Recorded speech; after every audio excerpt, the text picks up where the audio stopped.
నమస్తేనా బాగానే తింటున్నావు కదా నట్స్. నాది వదిలేసాయి కానీ మళ్ళీ డౌట్ పెట్టుకున్నావురా. ఇప్పుడు వచ్చినాక డౌట్ వచ్చింది. నువ్వు నట్స్ తింటున్నావు కదా, అది అన్సోకుడు బెస్టా సోకుడు బెస్టా? సింపుల్గా చెప్పాలంటే రెండు ఒకటే. చాలామంది ఏంటంటే ఎందుకు నానబెడతారు, దాంట్లో ఫైటిక్ యాసిడ్స్ హై ఉంటాయి, చాలా హై ఉంటాయి కాబట్టి దాన్ని నానబెడితే తగ్గిపోతాయి నీళ్ళలో వెళ్ళిపోతాయి అనేసి అనుకుంటారు. బట్ అది తప్పది.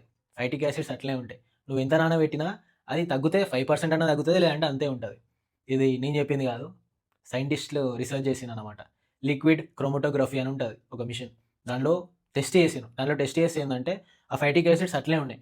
అంటే ఈ ఫైటిక్ యాసిడ్స్ మనకి హెల్ప్ చేస్తాయి. చాలామందికి తెలియదు. ఫైటిక్ యాసిడ్స్ మనం క్యాన్సర్ నుండి ప్రివెంట్ చేస్తుంది. గుర్తుపెట్టుకొని తినే ముందు ఒక 5-10 నిమిషాలు వేడి నీళ్ళలో కడుక్కొని తినండి.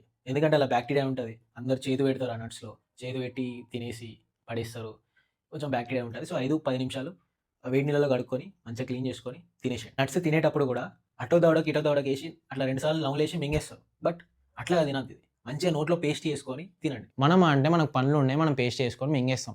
మన ముసలోళ్ళ పరిస్థితి గ్రైండర్లో వేసుకొని పేస్ట్ చేసుకుంటే అయిపోతుంది. అది లేకపోతే రోకలు ఉంటాయి, ఆ రోకలతో నూరుకొని తింటే అయిపోతుంది. మా దోస్తుగాడు ఒకడు ఉంటాడన్న, వానికి అనుమానాలు ఎక్కువ. వాడు నైట్ 9ంటికే నానబెడతాడు, పొద్దున 9ంటికి తినేస్తాడు. అనుమాన మనుషులు ఏం చేస్తారంటే తప్పకుండా నానబెట్టుకోండి.